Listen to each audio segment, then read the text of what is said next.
Westbrook on LeBron. LeBron ate it up at the rim. Wow, he got some bounce in those 35-year-old legs.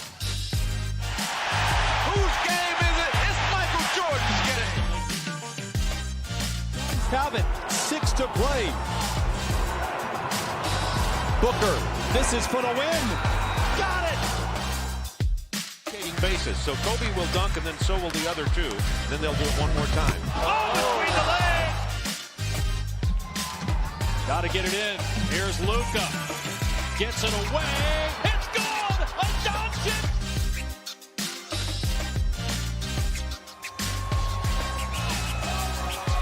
And the brilliance of the young man from Athens.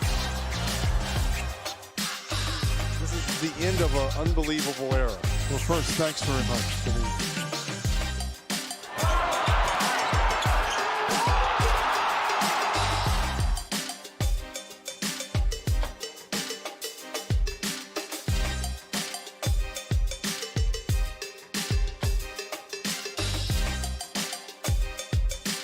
Ben Golliver with the Open Floor Podcast. Hi, I'm Kristen Ludlow from NBA Inside Stuff. I'm OG Anunoby of the Toronto Raptors. Hey, I'm Elena Donon, and welcome to the Double Clutch. Double Clutch. Double Clutch. Double Clutch. Double Clutch Podcast.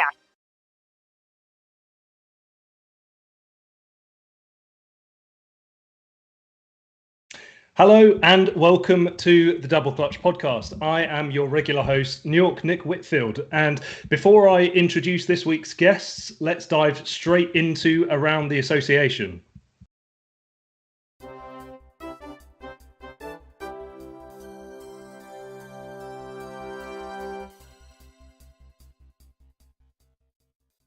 So first of all, a big thank you to everyone tuning in either live or after the fact tonight. We had an extended festive break, largely due to me being struck down in a nasty way by COVID right before Christmas and into the start of January.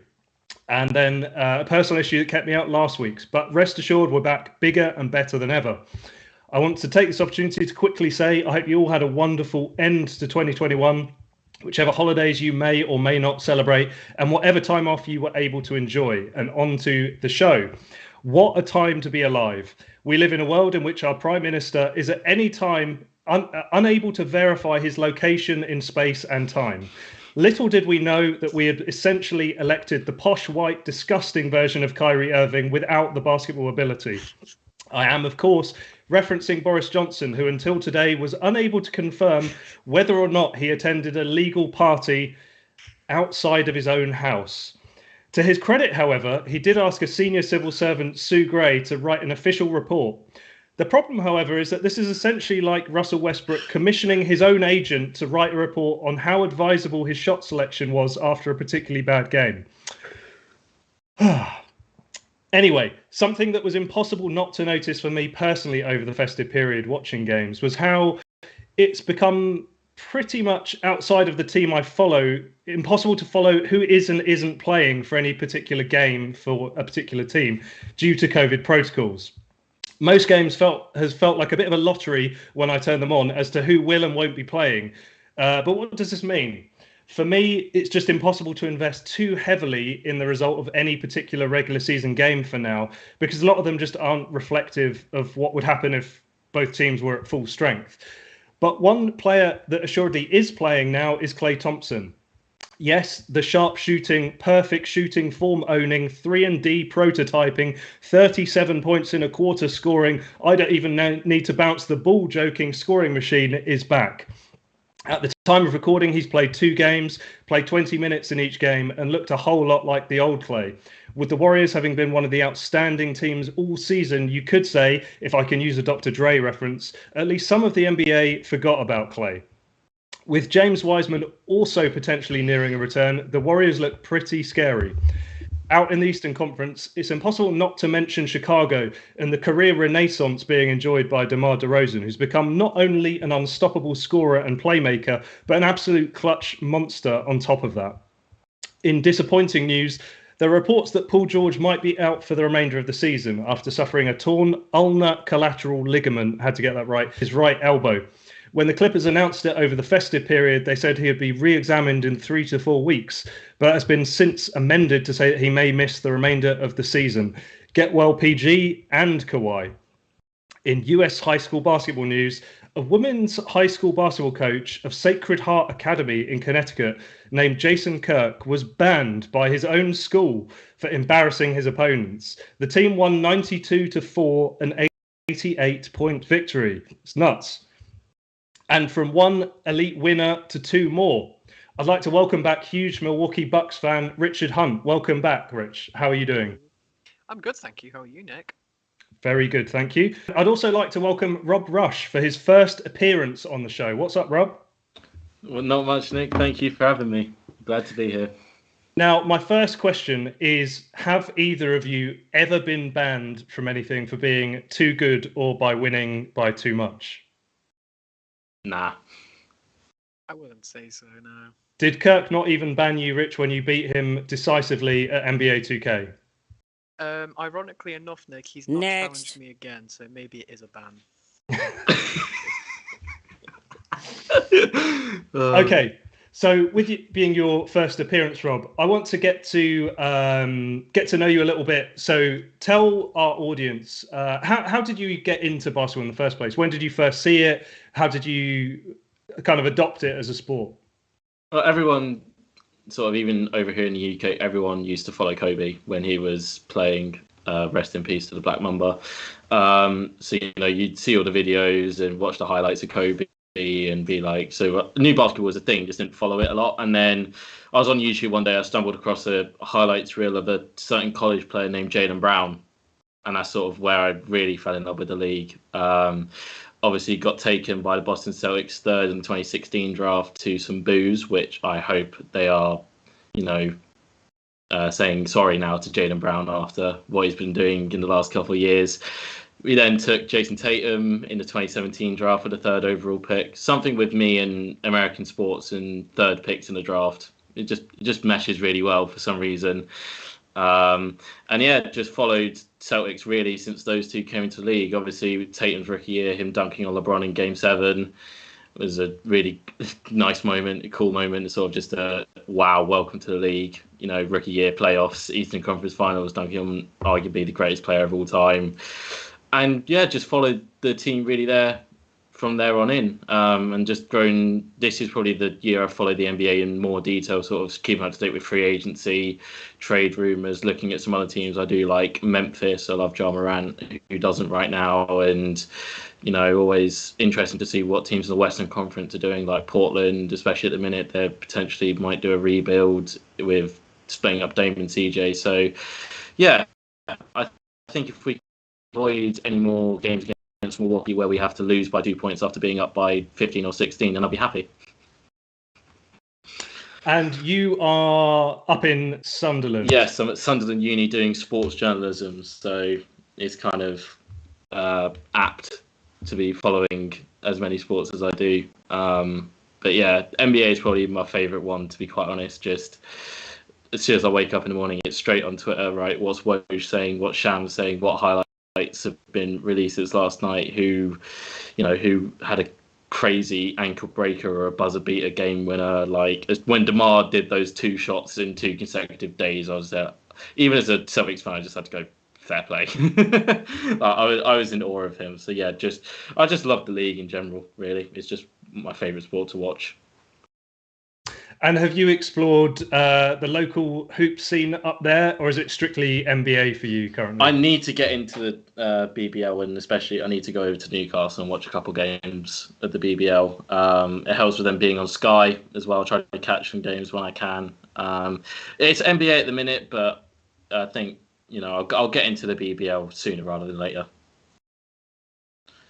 Awesome.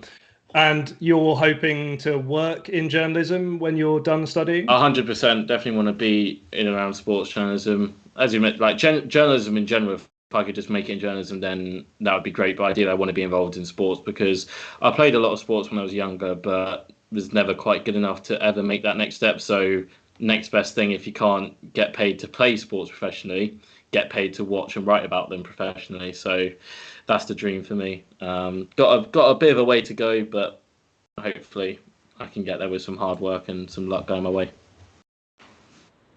And one thing I have to ask you as a Celtics fan is, Where do you personally sit in the... I find it a little bit boring, but I have to ask you as a Celtics fan. I see a lot of chat constantly around, let's trade Tatum, let's trade Brown, let's trade one or the other.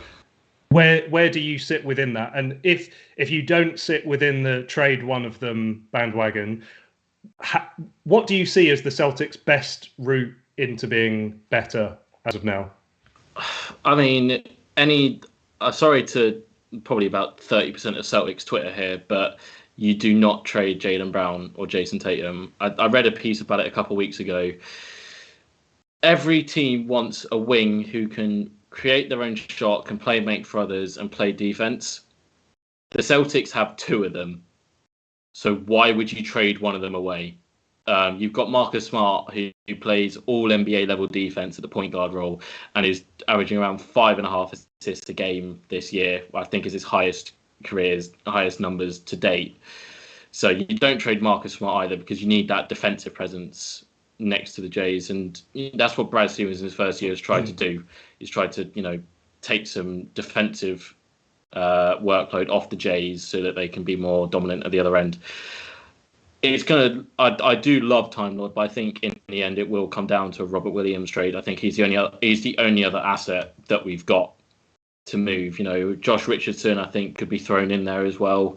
There's all the talks of Bradley Beal, but unless you're going to do a sign-in trade and trade away all our picks and all of the young guys, that's not going to work. And then you're just guttering the roster around the Jays. I think what Boston want to do is they want to have...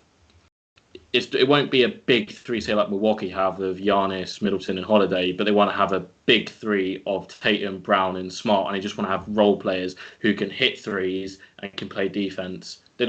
Boston don't need them to do anything else. Just make your open shots, play some defense, and the other three will do most of the rest of the work. So, yeah, there's definitely still work to be done around the edges, but I thought it was a good off-season by Brad to start with. Always room for improvement, though.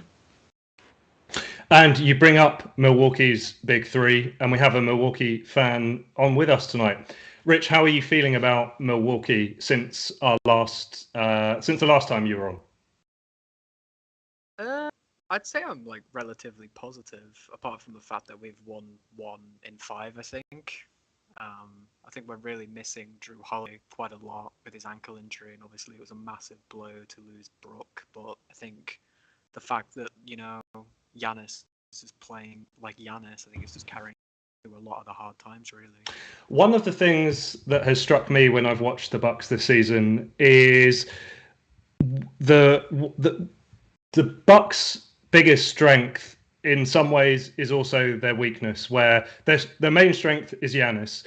But Giannis's weakness is that he is only one human being, unfortunately. If you had multiple, it would be even better. But with Brook Lopez having been out for essentially the whole season and he's playing much more kind of minutes at the 5, he can't then also be defending the other team's best player. So I feel like that's had a cumulative effect over the season, that had Brook Lopez been there and been guarding the other team's center and Giannis having been picking up the other team's top scorer or just having that more flexibility to play on help defense, I feel that would have really helped Milwaukee this year so far. Definitely, I agree with you. Cool. And so let's get on to some tasty questions and trade scenarios, being we are in trade season. And we can't, in the year 2022, you will actually... I believe it's actually illegal to talk about trades in the NBA without talking about Ben Simmons. So let's start there. The latest rumor to emerge is that the Sixers are trying to now package Tobias Harris with Ben Simmons to make a trade. Given the money and talent involved, which teams do you think might be suitable trade partners? And just before you answer, I'd just like to delve a little deeper there. This has been kind of placed in the media quite deliberately, in my opinion, and it may be a quiet acceptance from the Sixers that they're not getting a top talent back for trading Ben Simmons necessarily. So by packaging and getting the Harris contract out of Philadelphia, they're kind of potentially admitting, without actually saying it, that they're more open to a wider collection of good players rather than just one kind of all NBA level talent. So which teams do you think might be potential partners? And then I'll tell you who I had in my mind. For me, I think there's maybe 2 or 3, maybe. I would say the Kings are a massive shout. I think Atlanta obviously was in the news, but obviously were put off by the Harris inclusion. And I thought an outside pick would maybe be the Cavs. Although they're playing well, I think maybe they've got the assets, they might take a risk. And who from those teams do you think Philadelphia would be interested in acquiring? I think from the Kings, honestly, I think De'Aaron Fox is definitely a big one. Maybe Buddy Hield as well. Marvin Bagleyford. Maybe Tyrese Halliburton. I'm not sure. There's quite a few on that team that definitely could lead a trade. What about you, Rob? Were you thinking similarly, or did you have other teams in mind? I had 2 of the same. I was thinking Hawks and Sacramento, although Cleveland, now just thinking about it, does pose an interesting option. If they've been rolling a double big lineup of Allen and Mobley. If they were maybe interested in trading Allen on his contract for Ben Simmons and move Mobley to the 5, that potentially could still work with Ben Simmons. He's not a point guard, he's a point forward in my eyes. At the 4, you keep Garland in the backcourt. They've been open to trading Sexton. So I think Sacramento, for me, does make the most sense in terms of they can offer you De'Aaron Fox. They've got a backcourt set for the future with Halliburton and Mitchell, so they don't really need De'Aaron Fox anymore. Buddy Hield as well is potentially an option for them. Harrison Barnes is a decent, it gives what Philly need, that sort of stuff. They need outside scoring around Joel Embiid, and I think Sacramento has that not in abundance, but they've got that they're willing to give in. And obviously Sacramento can offer picks. Sacramento have got picks, but Philly would have to give up picks as well in the deal. And I think just overall, Philly have been asking for way too much for Ben Simmons. We all know about the 20 to 30 player list that they've said they wanted.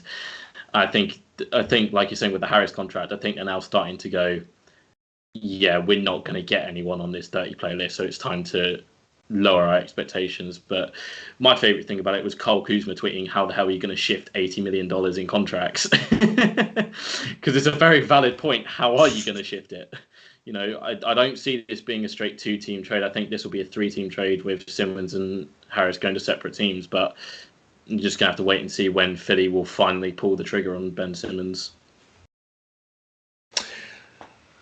All good points. I have to say, in my mind, I had the Hawks. And the interesting way of thinking about it for me is when you think about Philadelphia, who've basically just played without Ben Simmons this year, if you kind of refocus how you think about it, I don't know, this is kind of picking and choosing a bit, but you can't, because they've been playing without Ben Simmons anyway, you can almost think about the trade as only trading Tobias Harris. At which point, based on the Sixers have been pretty decent this year, even without Ben Simmons. So if you think about it as you're only trading Tobias Harris almost, you kind of refocus what getting back is the value you're getting back.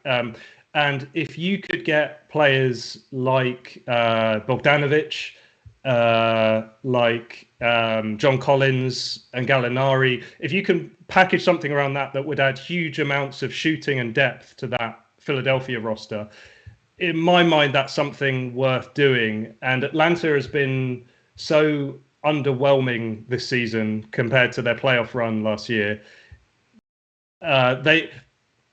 I feel like there's some pressure no one is talking about in Atlanta, where Trae Young, if they don't start actually looking like a serial playoff team, they're going to kind of ruin the start of Trae Young's career, which I think is a real thing, where if guys play the first 8 years of their career in a city and they're just never, the franchise is never able to put a real team around them, it's very rare for those players to stay there for the rest of their career. So I feel like there is some level of tension in Atlanta to put a contending team around him too. So for my money, Atlanta is the team that works the best there.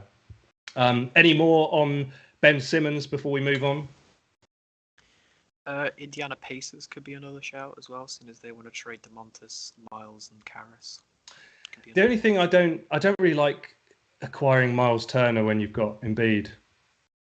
You'd be looking to move Drummond in that deal as well, because you don't need two. You don't need two backup centers. And Miles Turner's too good to be a backup as well. Exactly, Turner would start for most teams in the league. It's only your real elite.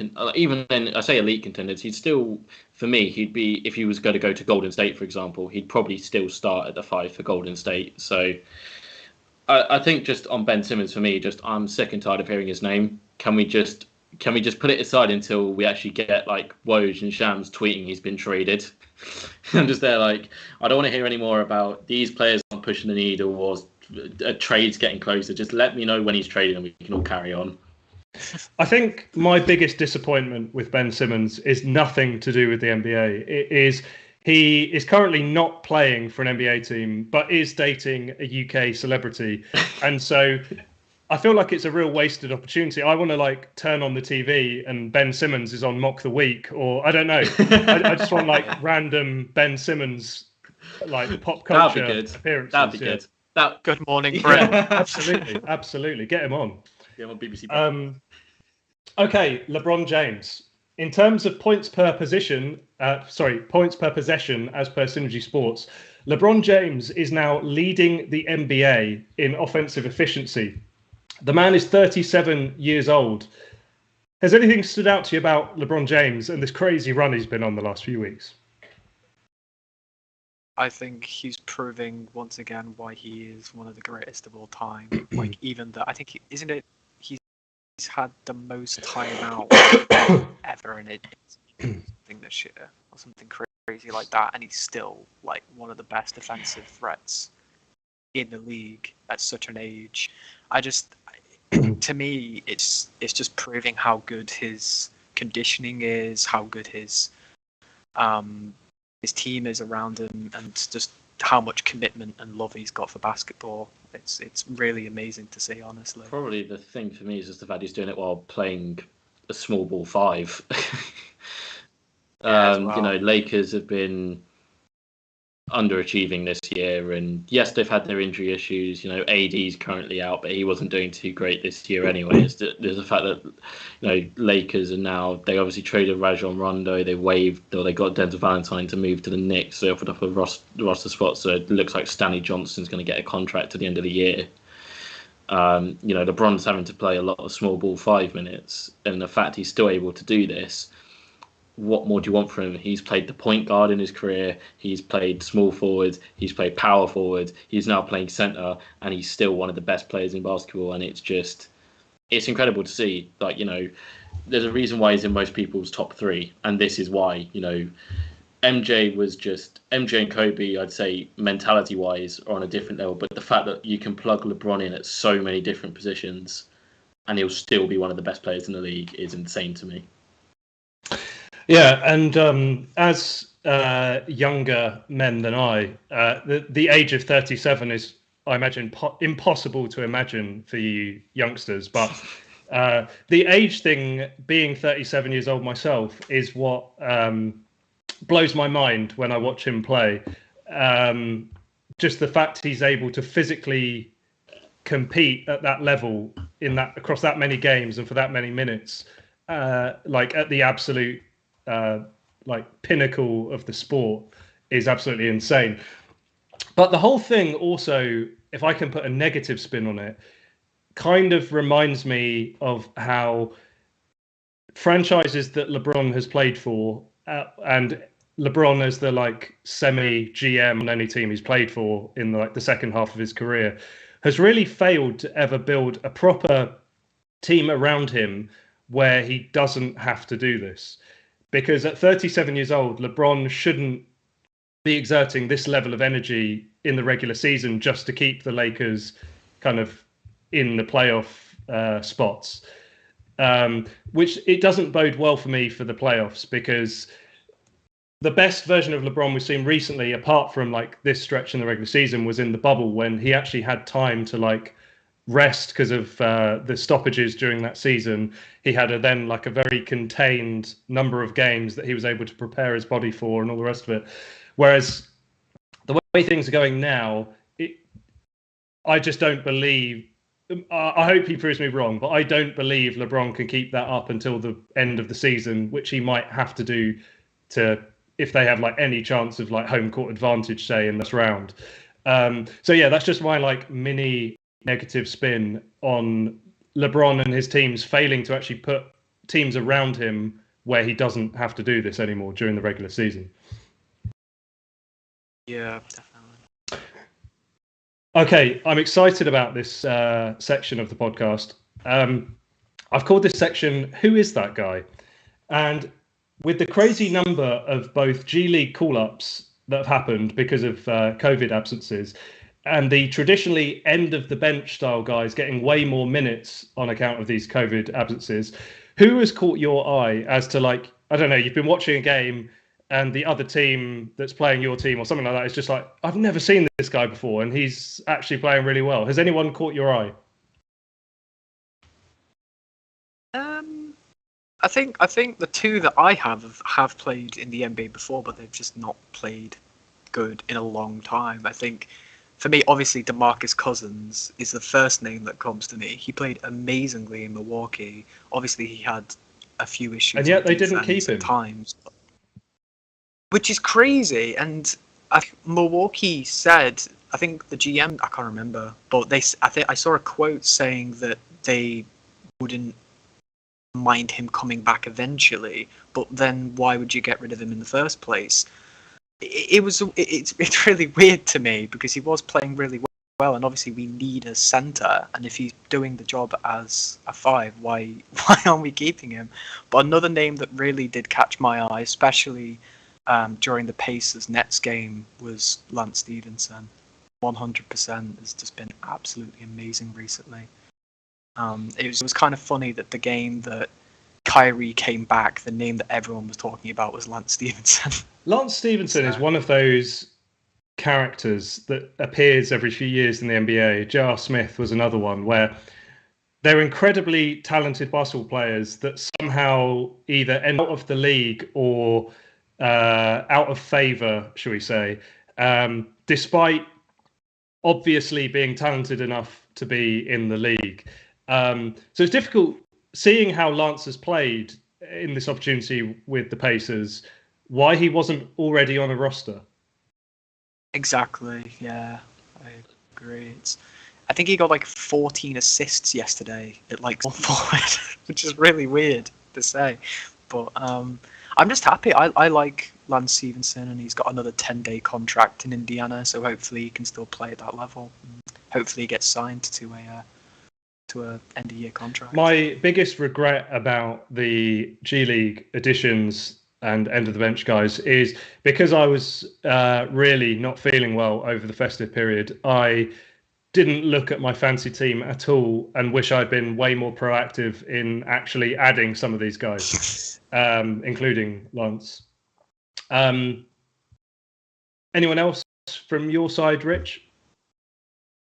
To be honest, Nick, a lot of the people who have been playing well, I don't know their names, so I do lose track. But yeah, those are probably the two names that kind of came to my mind. How about you, Rob? I mean, I'm similar to Rich in the fact that guys who have played really well, I just don't know their names, unfortunately. There's one game that will stand out to me: Celtics at Timberwolves. I remember they literally signed Greg Monroe to a 10-day contract in the morning. I think he dropped 21 on us. And that Minnesota team was decimated by COVID. They had, I believe, Malik Beasley, 2 other starters, and the rest were end-of-bench guys, G League guys, and guys they picked up off the street. And they beat the Celtics quite handsomely. And I'm just there like, that just sums Celtics up. But I think Greg Monroe is one for me. Lance Stevenson would be another one. Just, I'm half expecting now a J.R. Smith 10-day contract to be announced somewhere, even though he'll probably be too busy in math classes and trying to work out what the different letters mean.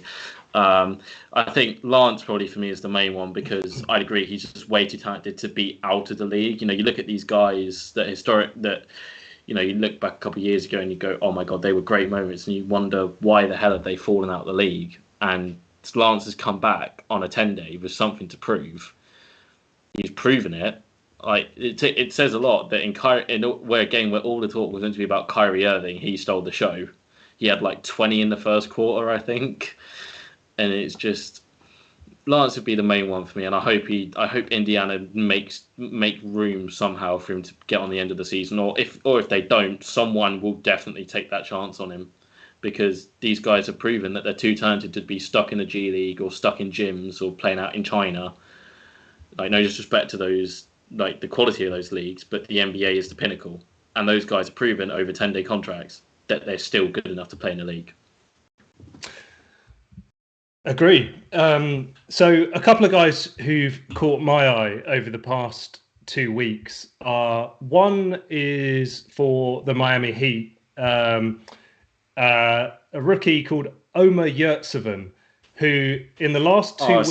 I saw his stats. They're insane. Yeah, the last 2 weeks is averaging 11.3 points per game, 15.3 rebounds a game, which is third in the NBA over this period, and 1.7 steals. And it's generally, I'd never heard his name before even, and I turned on a Miami game, and I was just like, as someone who considers to be like quite knowledgeable about the NBA, I had no concept of how I could be watching this Miami team with this guy who was an absolute monster in the middle, who I didn't know who they were. So I looked him up. He was born in Uzbekistan, but claims Turkish nationality. So I'm going to be following him a lot more closely now that he got this opportunity. And the other guy's in Portland, Anthony Simons, who I remember talking about him a lot last year, who had real flashes, particularly against the Knicks, which was painful for me to watch. But he's always looked like someone to me who could do more. And with the absences in Portland, he's had a big opportunity the past few weeks. And he's delivered. He's averaging 24.3 points per game, 3.5 rebounds, and 7.2 assists, which is the most surprising thing, because normally in that offense, he's just a spot-up shooter. But the fact he can get that number of assists and play make like that is really impressive. He's averaging, again, over the past 2 weeks, 60% in adjusted field goal percentage. So obviously threes are worth more, and 95% from the free throw line, just kind of showing what kind of shooter he is. And the other thing I wanted to point out is two guys with British Basketball League experience also entered the NBA over this period. Jayshawn Page, who played for the Newcastle Eagles, and Trayvon Palmer, who played for the Worcester Wolves, both got NBA opportunities over this period, which was great to see. Have either of you guys watched either Yurtseven or Simons the past few weeks? I've heard the name Yurtseven a lot. And again, I don't know if I'm pronouncing that name correctly. I'm probably not. But... Yeah. I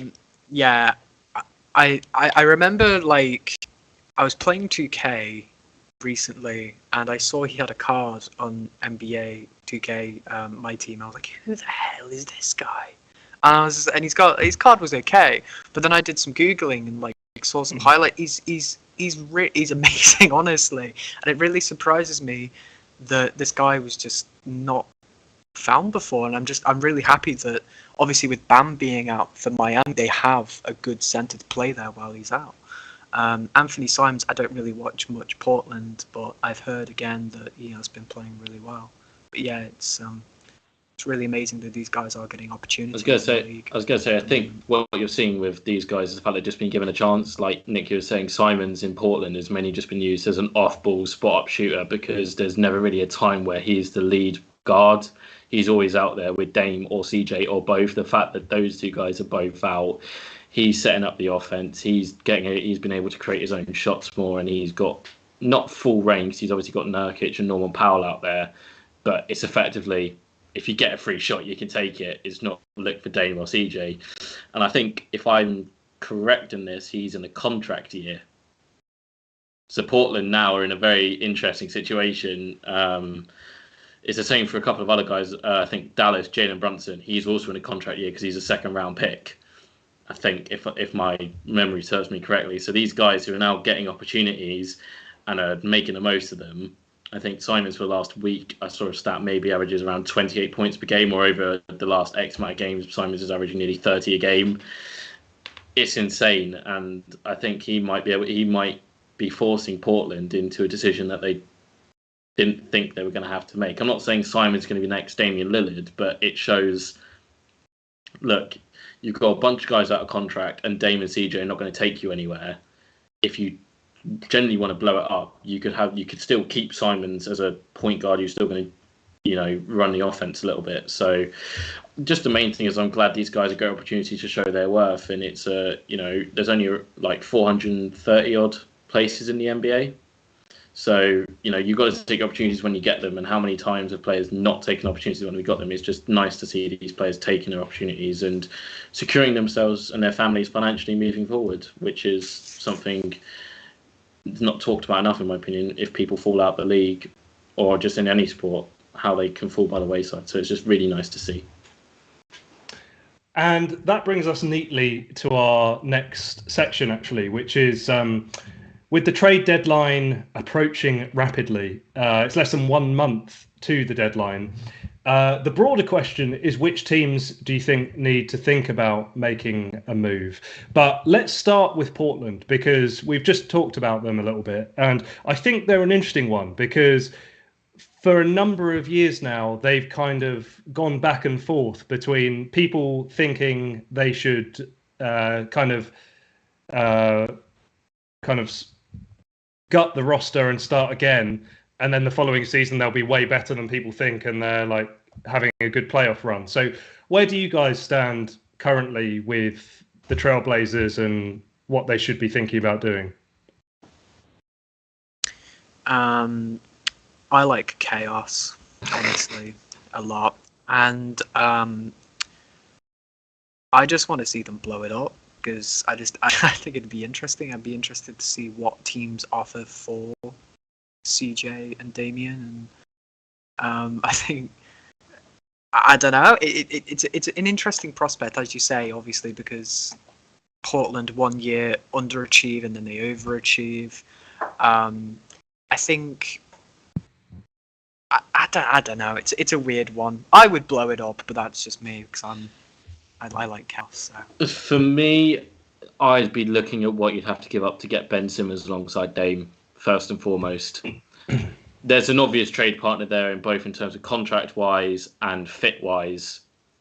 Philly need shooting, Portland need defense, and a little bit more playmaking outside of Dame. Those two seem like a perfect match.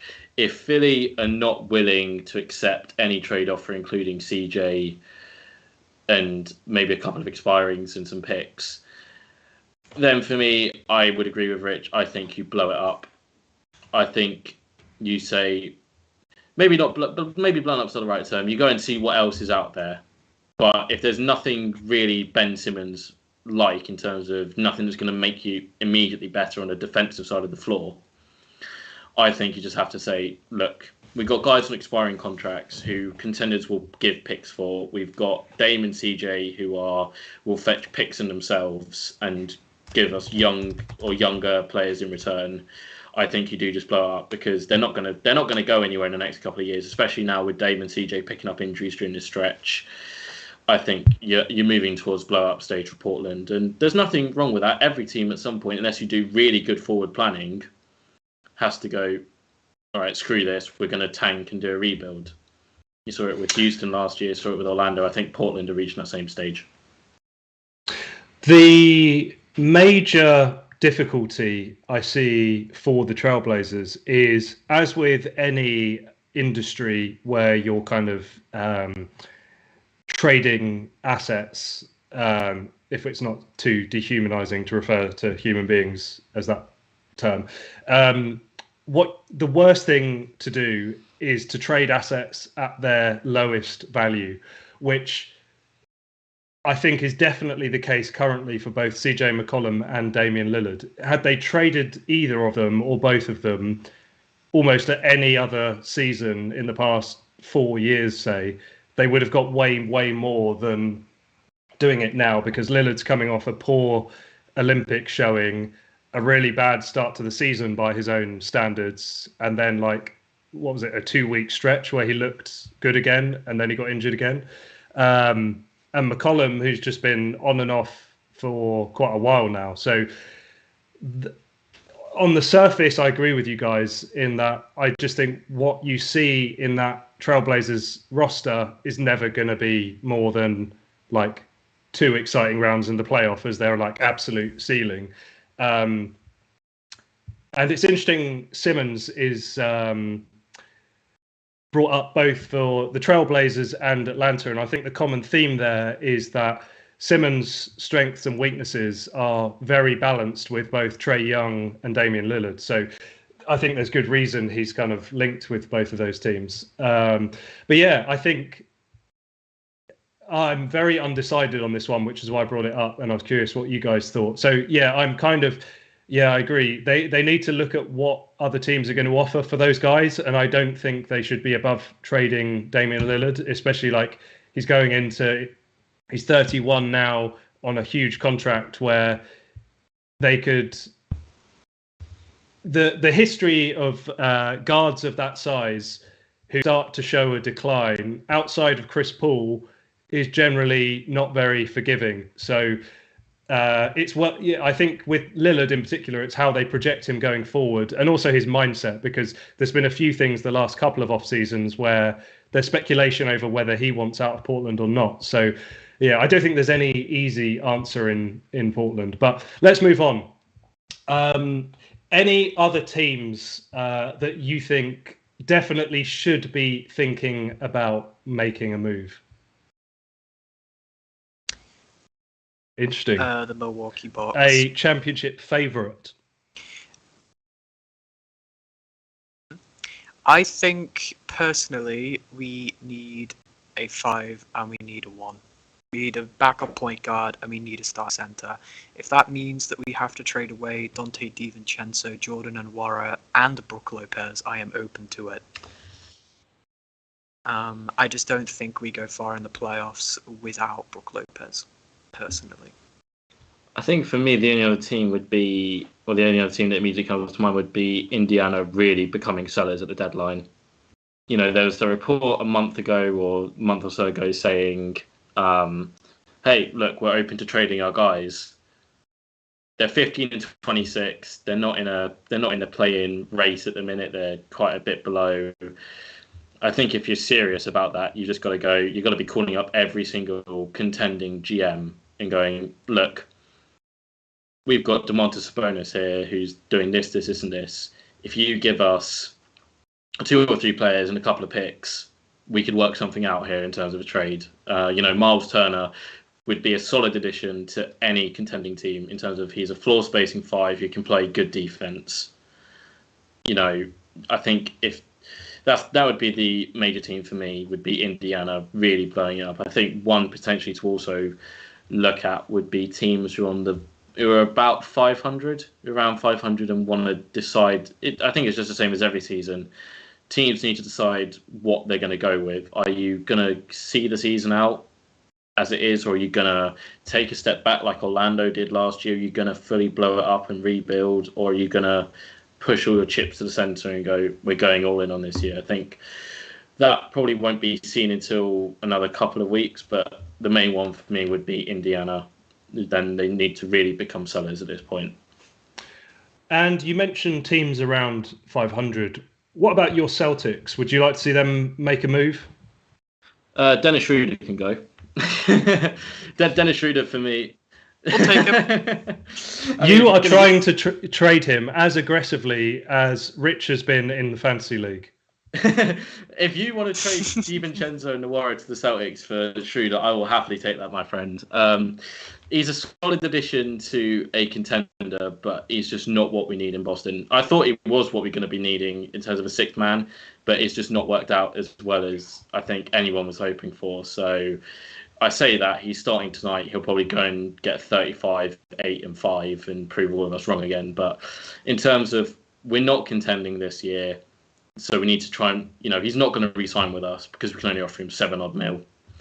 Look in the trade market, see what you can get for him. Ennis Freedom, I don't care if you trade him, release him, waive him. He can go from the roster as well.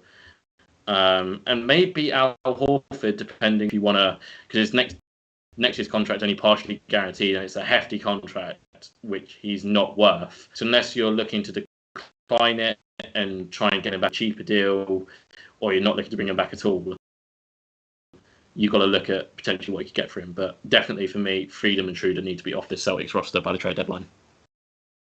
Okay. Tell us what you really think. And the NBA All-Star Game is also coming up in just over a month. And the NBA announced the first results of the fan voting, which I put into our show notes if you want to take a look. And all I wanted to ask you is, what have the fans got right and what have they got wrong? Are there any obvious things to you that stand out that fans have got right or wrong so far? I would say that DeMar DeRozan being top guard in the East is most definitely sounds right to me. I do question why Clay, Carmelo, Bam, Aldridge, Kyrie, and Derrick Rose are all in there. Derrick Rose is incredibly popular in China, which I think explains that one. Okay. Fair He also enough. he still I have a also list gets of the Chicago players. love as well. He still gets the love from the Chicago fans. Yeah, true. I have a list here of players that I think should maybe potentially crack into the top 10. So, me biased, I've said Drew Holiday, Desmond Bain, D'Angelo Russell, Julius Randle, Porzingis, Kuzma, Evan Mobley, Domantas Sabonis, Valanciunas, Ingram, and the two that I am really shocked are not in here are DeJounte Murray and Jaylen Brown. Thank you for JB at the end. And with naming lots of players you think should be in there, you're going to have to name some players you think shouldn't be in there. You mentioned Derrick Rose already. Anyone else? I don't think Kyrie should be in there. I don't think Clay should be in there. I don't think Carmelo Anthony should be in there. He's got the legacy Dirk vote. Nowitzki space, as it's known now. It'll just get voted every year. Bam Adebayo I don't think should be in there because he's been injured. Aldridge should not be in there either. And I guess D-Rose, as mentioned before, shouldn't be in there either. So Aldridge is a weird one. He's been good, but it surprises me that he's got that many votes. Yeah. I think it's Brooklyn fans. I think for me, it's the whole debate of what do you define an all-star to be. Are you looking at team success? Are you looking at player success in terms of stats? Are you looking at if they're a fun player to watch? Are you looking at you want to see these guys team up on a team together? There's so many different ways you can define an all-star. And because there's not one definitive way to define one, you're going to get these like Klay Thompson, Kyrie Irving votes, where it's obviously just the fans in themselves voting for the player rather than they actually deserve it. I would double down on the DeJounte Murray shout for All-Star. He's been absolutely brilliant for San Antonio, and I think if you're going to go player success, he's been outstanding and deserves to be there. I'm just looking at the list now. Westbrook, really? Westbrook as an all-star? No. Anthony Davis. The guys haven't been playing well enough for me to be all-stars. Like, you could talk all about the Lakers as you want with the poor roster construction and everything like that, but at the end of the day, these are still supposedly top 20 players who've got to perform. I'm a big fan of DeMar DeRozan being leading guard in the East. Should be MVP candidate for me. He's absolutely astounding. Vucevic, I can see it, but I don't agree. I don't think he should have that many votes, but it's always the thing I always ask people when they're trying to question people. If you're not going to pick this guy, who are you going to pick? I would go Evan Mobley over Vucevic personally. Mobley's been outstanding in his rookie year, probably front runner for rookie of the year. Bam, I don't think should be there because he's just been injured. Miles Bridges, it's an interesting one. He's a highlight machine. He is a highlight machine. I think. So for me, I wouldn't have him. I would have Jaylen Brown ahead of him. But I think overall it's an okay first ballot. I think we get a second ballot, do we not, before fan voting closes? And then obviously it then goes over to the media and the players themselves. So I don't think there's much wrong with it. I'd agree with most of the fan votes. It's just a little Carmelo, AD, Russ, Kyrie, Clay. It's just those ones that I wouldn't agree with, which I think everyone sort of does. I think my overwhelming opinion when I first looked at it was, compared to a lot of previous years, this is actually incredibly good. I normally look at the fan vote and just immediately throw up and want to never see it ever again. So by fan vote standards, this was a pretty good one. I agree with Kirk in the Twitch. Van Vliet probably should have been higher as well for what he's done for the Raptors so far this year. But yeah, agreed with everything you guys were saying too. Samaj1990 in the Twitch chat too likes Bridges and Garland. No one mentioned Garland, but he's also been... Does he mean Mikal Bridges for the Suns? Or... I think Charlotte. I'm assuming Charlotte because we were talking about him. Charlotte, I think he's 6th in front court votes.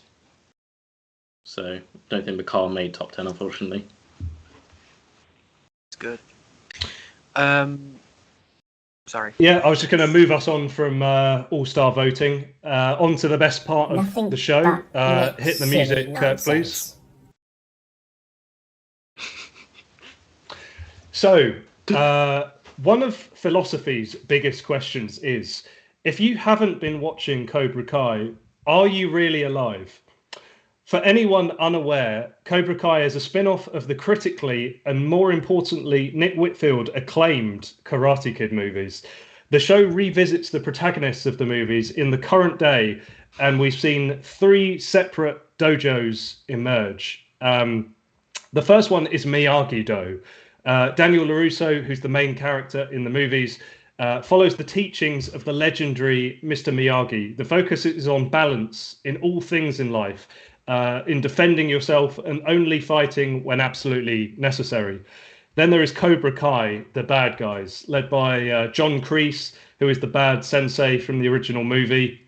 I'm generalizing, but these guys are about winning at any cost. They're not above cheating. They'll just do anything to win, basically. And the last one is Eagle Fang, which is a new one. Johnny Lawrence, who was the guy, the blonde kid Daniel LaRusso fought in the first movie. It's his dojo. So he has his roots in Cobra Kai karate, but the main focus is just on being a badass and looking good while doing it. So my question to you is, if you had to pick someone from the world of basketball to join each one of these dojos, who are you choosing and why? Did you guys have any answers for these? Yes, I've got answers. I've never watched. Excellent. Let's hear them. You can go first. I've never watched it as well, so this is fun. This is literally just in the last 30 seconds thinking of it. For Miyagi-Do, I would go Jason Tatum. Shock horror Celtics fan picking a Celtics player. He doesn't say a lot. He just says what needs to be said in the media, except when he needs to clap back at Kendrick Perkins saying stupid things on Twitter. That was one of my favourite tweets to ever read, to ever grace the internet, is that when he claps back at Perk. He's just balanced. He saves all his NBA money. He lives off endorsement money. He's got, he just does everything sort of the right way. He doesn't call out teammates. He doesn't cause upsets in the locker room. He doesn't, he's not too emotional on the court unless something's really bad. I think he's just balanced all around. Cobra Kai, I would go for Jimmy Butler. Nice. Just wants to win. You read every interview about Jimmy Butler. All he wants to do is win. he still holds a grudge from when Philly chose Tobias Harris over him, and I would as well, looking back on it now. I questioned it at the time, and even more so now. I think for Eagle Fang, in terms of, just being a badass and looking good doing it, I would go with either Kevin Durant or James Harden, just at the fact they can make you look silly in so many different ways. You could play 20 seconds of the best defense ever in the NBA, and they will hit you with a move in those last 4 seconds and hit a shot over you, and you're just there like, what am I meant to do? So, yeah, those would be my picks. Nice. How about you, Rich? Okay, so for Eagle Fang, I chose 2. I went for Ja Morant, as he's very flashy, and I feel like he would get there. Yeah, he dunks it. I could see him maybe doing a few karate kicks and stuff. Ja Morant executing a flying kick is something I definitely want to see. Most definitely. My second one was Kelly Oubre Jr. Good-looking lad. I could feel like he could. He'd be okay in the dojo. Cobra Kai. I chose 2 as well. One's a bit out there, but first one is Draymond Green. I don't think I have to explain, to be honest. He will kick you in the nuts. Second, most definitely. The second one for Cobra Kai is the guy who does the TV edits for Boston Celtic games. I think he's an absolute savage. Yeah, the Dennis Schroeder one. You're paying Russ 44 mil. That's a great shot. I think he'd fit. That was very good. For Miyagi-Do, I think it was very easy. He's the kindest person in the NBA. He fucked up John Wick as well in John Wick 3. I'm gonna say Boban Marjanovic. Wow. Absolutely. Legend. I think Miyagi-Do, I think he suits that. Okay, I've got some answers too. For Miyagi-Do, I think I'm looking for nice guys, not real fighters, but like incredible at what they do. I'm throwing in Steph Curry. He seems like a good pick there. And also a guy, I'm going back a bit here, but I'm also going to say Tim Duncan, who was an absolute disciple of the Spurs system. And I feel like that kind of fits quite well there. Garnett also said he was the most savage person in the NBA history by standing nice. So maybe Cobra Kai, my current answer, I think, is Chris Paul. Because what I like about him, because I always like bad guys in movies, is Chris Paul, I like it when he faces up to another elite guard and essentially just fouls them on every single possession until the referee calls one of them. I like how he sets the tone like that. And going back in time, I'm picking John Stockton, who actually looks like he would have fit in the original movie in Cobra Kai. But also there's legendary stories about how dirty of a player he was in terms of just like elbowing and kneeing people when the refs couldn't see and stuff like that, how sneaky he was. So Stockton's in there. And then Eagle Fang, in terms of looking good, the Birdman has to be in there. Oh, yeah. He's got to be in there. I think Joel Embiid is also a good shout for there because he likes, as he's a great player, obviously. He's absolutely elite. He's a monster, but he also wants to look good doing it, and then he wants to tweet about it afterwards. So I feel like he's got the right attitude to be there. So those are my picks. This is one of my favourite conversations I've ever had on this pod. So, and you two and anyone listening or watching, watch Cobra Kai because it's insane. It's next to my list. Okay, so. If you are not already a member of our Discord, do join it. We chat about hoops and other stuff a lot. Some recent topics has been our fantasy league. Let's take a look at the standings. A bit boring now at this point in the season. Team Bean, Ben Bean, former guest on the show, 12-0. Yeah, boring. Who wants to win? KD's burner team 11-1, Southampton Top Shot 10-2, Looney Tunes 8-4, some team called Nottingham Gam 7-5, Go Bear or Go Home 7-5, and then we get to the teams that are 500 or lower, who we won't shout out specifically. Other stuff that's been talked about in Discord, upcoming Adidas release of the crazy 97 Kobe shoes that he won his dunk contest in. That's going to be fun. And also, would a BBL versus Team GB annual game be possible, was a conversation that was had. On to Discord listener questions. Matt, aka Suns Fans UK, he actually asked several questions, some of which we've already covered, but one thing I will cover, which is a slightly different nuance on the same topic. Apart from Ben Simmons, which players do you see being likely to be traded before the deadline? I had a couple I'm going to bring up straight away, which is here. These guys I grouped because it either just hasn't worked for them and they're veterans and there's no point them really being on the team they're on. And the first is Dragic in Toronto, who is a good player who, for whatever reason, just isn't getting much of a shot there and is still good. So he may as well get moved. Similarly, for Thaddeus Young in San Antonio, they're going through a rebuild. He's a veteran player who could really help another team who's actually kind of really trying to win. So it would make sense to move him to me. And then this one is purely financial.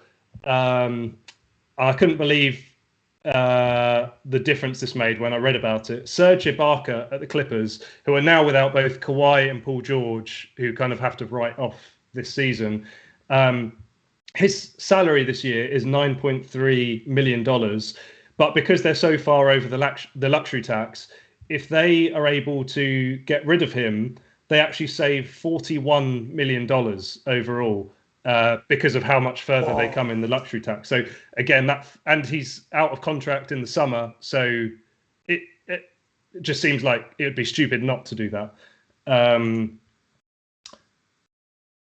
Any of you guys have and the other one, actually, this was kind of me willing it into existence more than anything, is I'm a big fan of Christian Wood for the Rockets. Something with the Knicks around, because the Rockets aren't trying to win, which is the key point here, but something around Mitchell Robinson and Kemba for Christian Wood is very optimistic thinking on my part, but works for me. So any particular players any particular players you think either definitely will be moved or you'd like to move that we haven't talked about already? I think we spoke about him before. De'Aaron Fox. Trying to think. Really. You can say no. I might say no. Okay. How about you, Rob? I think, again, we briefly mentioned earlier, Buddy Hield. I think this is finally the year where a contender does just bite the bullet on him and go, look, we need shooting on our team. It should have been the Lakers last off-season, but they decided to build the oldest NBA team known to man. So, maybe, obviously I don't think money would work with that, but maybe a different contender decides we need some more shooting. He goes for Buddy Hield. Joe Ingles in Utah. I believe that he's not been good this year for them. They're already paying well into luxury tax. I'm not sure on the specific finances, but might be something similar to Serge Ibaka with Clippers. If they can shift his contract and only take on a couple of a very small salaries in return and just waive them, then they'll end up saving themselves so much more money. Again, briefly mentioned earlier, Gallinari at the Hawks is just odd man out. He's just a veteran, not non-guaranteed deal for next year. If you aren't looking to bring him back, it makes no sense to keep him on the team. You might as well try and recoup some assets. And another guy from the Hawks, one of these two, Cam Reddish or DeAndre Hunter.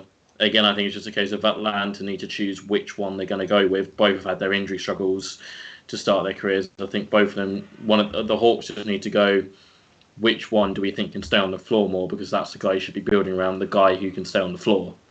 So I think they just have to make a choice. Maybe they package Gallo and one of the young guys. I don't know. Maybe they're separate trades. But the Hawks, like I said earlier, the Hawks need to do something, and you're only be able to do something by making a trade. And it might hurt the fan. It might upset the fans a little bit. But you're a business. You got to do what you got to do.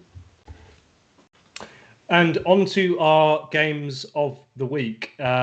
This week I have picked Mavs. I was going to pick one game and thought Rich may actually pick the game, so I didn't pick it. But the game I picked instead is Mavs at the Grizzlies on Friday night / Saturday morning at 3 a.m. And the reason I picked that game is because there are two of who I believe to be of the most underrated players in the NBA that don't really get talked about in the way they should be. One we got mentioned earlier, Jalen Brunson, and the other is Desmond Bane, who's been incredible this season. So yeah, those two guys, two of the most underrated players going at it in that game. Which games did you guys pick? I'm assuming this is the one you were going for. I'm going to go Warriors at Bucks. Which is tomorrow at 12:30 a.m. and it is on Sky Sports. Yeah, potential finals preview, no-brainer. I went for another game involving the Warriors. I went Warriors at Bulls. I think I went another potential finals preview. Both of these sides are at relatively full strength right now, so it'll be interesting to see going pound for pound. Almost a bit like a boxing match, who's going to have the last blow. And if DeMar DeRozan's got anything to say about it, it'll be him. And then the early tip-off on Sunday is the Phoenix Suns at the Detroit Pistons, 6 p.m, nice UK time. And we just like to give a couple of things you'll be watching for that game. Personally, I'll be looking to see how does a young guy like Cade Cunningham look against such a coherent and strong team like Phoenix. I'm going to say Hamidou Diallo because he's been playing very well recently. I should have mentioned this player earlier in our trade talk to the guys that will get moved. Jeremy Grant, definitely for Detroit. If he can put on a very good showing against the title contender, it can only help Detroit with his trade value. So. Yeah, I'm looking to see what Jeremy Grant's able to do against Mikal Bridges. Cool. And thank you to Jomas24 joining our Discord this week. Thank you for everyone for tuning in live or listening to this after the fact. Thank you to both Rob and Rich for joining us tonight at short notice. It has to be said. So huge thanks to you guys. I hope you enjoyed it. Thank you to Kirk, who does all the work behind the scenes. And thank you very much. We'll see you next week. Free trade can be wonderful if you have smart people.